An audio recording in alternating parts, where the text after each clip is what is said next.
Okay, so we're diving into this comparison between the 1830 Indian Removal Act and immigration today. Yeah. And we've got some really fascinating sources for this deep dive. Oh, yeah, it's going to be We've great. got like historical records, Mhm. legal analyses, and even some advocacy perspectives from today. I think it's going to be really interesting to see how those all come together. I know, right? So get ready to like time travel a little Okay. and see how this idea of the public good has been used to justify like uprooting people, Right, yeah, both yeah. then and now. It's interesting how some of those arguments just kind of transcend time.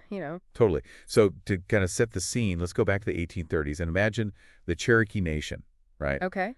They had a written language. Wow. They had a constitution, farms, businesses. They Really? even had slaves mirroring their white neighbors. Yeah, It really challenges those simplistic images we often have of Native Americans back then. it really does. It makes it much more complex, right?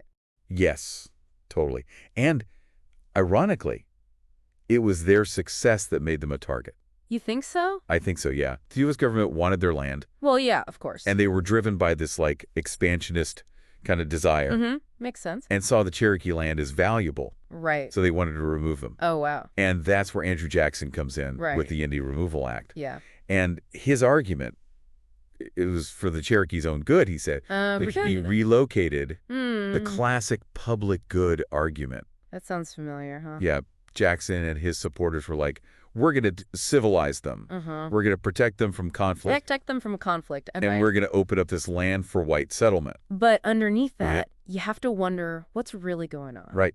Underneath that, it was all about land and resources and power. Oh, yeah, for sure. It's a bit like today, actually. Really? Like how Project 2025. Oh, yeah, that conservative blueprint.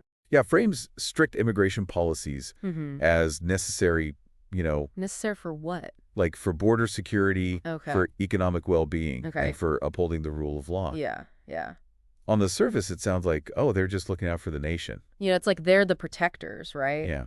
But then you have groups like the ACLU and Isunios pushing back Right. and highlighting the potential harm to marginalized communities. Yeah, and they're saying it's not. And they're saying it's not really about protecting everyone. It's about whose interests are really being served. Whose interest, right? Yeah. And go back to the Cherokee, they didn't just sit back and take it, No. What did they do? They resisted. Okay. Chief John Ross, for instance, Yeah. he challenged the Treaty of New Echota.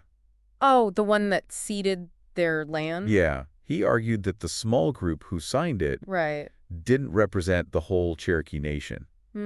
Interesting. It's kind of like today with the ACLU and how they're challenging. Oh, yeah, with those immigration policies, yeah. They're arguing that some policies violate constitutional rights or that the executive branch is overreaching. Like exceeding its authority. Exactly. So we see these echoes of the Cherokee fight for self-determination. That's a good point. But then you think, could a president today defy court rulings on immigration? Oh, wow. Just like Jackson ignored the Supreme Court, Oh, that's a scary thought. right? Could history repeat itself? It really makes you think. Yeah, it's unsettling. Like, what does that mean for the checks and balances? It's a big question. Yeah. And then there's the human cost. Oh, right. You can't forget the Trail of Tears. Yeah, of course. Thousands of Cherokee died from disease, Awful. starvation, exposure during that forced relocation. It's a really dark chapter. Yeah, a truly horrific event. And some experts are drawing parallels to deportations today. Really? Yeah, with the family separations, Oh, gosh. the harsh conditions in detention centers, Right. and the challenges of rebuilding your life in a place you don't know. It's heartbreaking. It is, yeah. And it makes you wonder, like, who's good are we really talking about? Right. It's like, are we repeating the mistakes of the past? We have to be careful. We do. Yeah. It's crucial to remember that behind all these policy debates are real people, Absolutely. with real lives. Mhm. And the Trail of Tears shows us what can happen when we forget that. It's a powerful reminder. Yeah, for sure. It's kind of like how we tell the story, right? The narratives we create about these issues. Yeah, the narratives really shape how people see things. And in the end, that shapes policy. It makes you realize that history isn't just about what happened, Yeah. It's about how it affects us today. Right, like with the Cherokee removal and immigration now. Yeah. It's about power and displacement. Mm-hmm. And who belongs. Yeah, and I think one big parallel is this idea of a zero-sum game. Oh, you mean like one group wins and the other loses? Exactly. Like in the 1830s, they thought white settlers could only prosper if the Cherokee were gone. Oh, wow.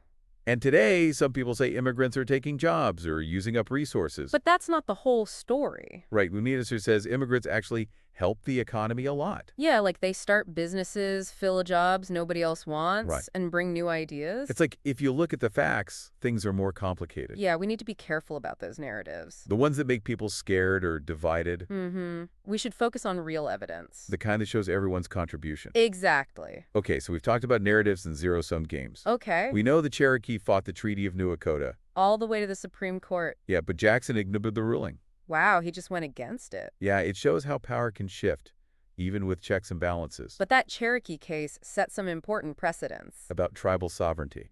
Right, which are still relevant today. And in 2025, the ACLU and other groups are using those precedents To fight against unfair immigration policies. exactly, like policies that make it hard to get asylum. Oh. Or that keep people in detention. Right.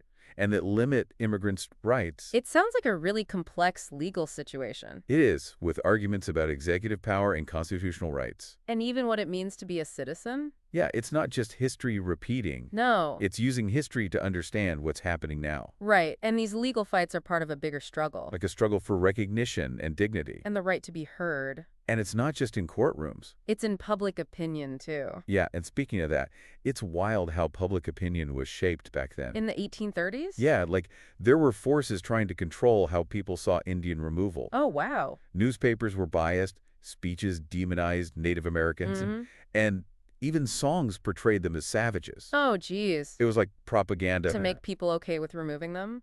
Exactly. And we see some of that today, too. Really? Yeah, the Distana Center says Project 2025 uses rhetoric that demonizes immigrants. Like connecting them to crime and stuff? Yeah, or economic problems, or even terrorism. So we have to be careful about these tactics. Yeah, understand how they're trying to influence us. It's about thinking critically. And questioning motives. Right, and also listening to those who are silenced. Like the Cherokee Nation. Yeah, they fought to be heard. And we need to do the same for immigrants today. Make space for their story. Yeah, so we get the whole picture. And that brings us back to belonging.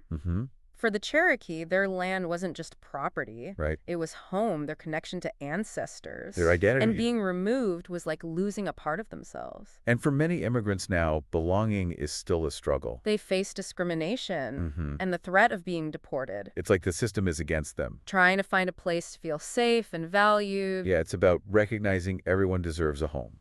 A community where they can thrive. And where they can contribute. Right, and that diversity makes us stronger. Exactly. So we talked about a lot. Yeah. Public good arguments, legal stuff, narratives, belonging.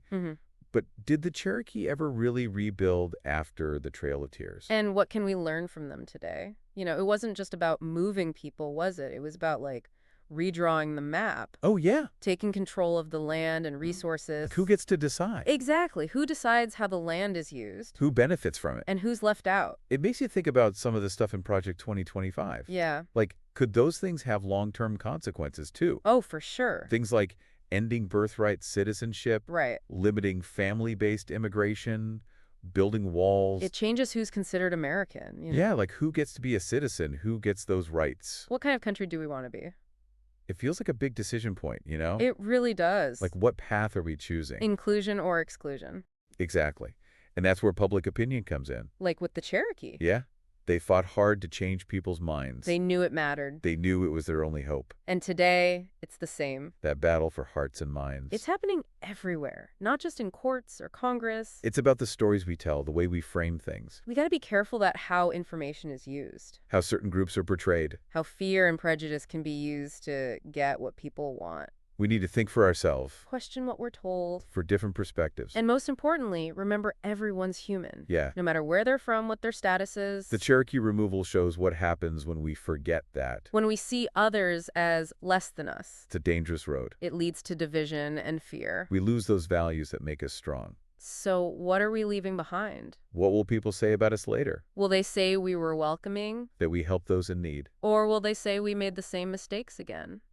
It's something to think about. It shows how important it is to be part of this conversation. To be thoughtful and compassionate. To learn from history. The Cherokee story teaches us a lot. About power and rights. But also about resilience. About community. And about holding on to your identity. It shows that even when things are bad, there's still hope. We can choose a different future. One where everyone is treated with dignity. And respect. Thanks for joining us on this deep dive. It's been a journey. Exploring history and belonging. We hope you learned something. And that it made you think. about immigration. And how it shakes us. Past, present, and future.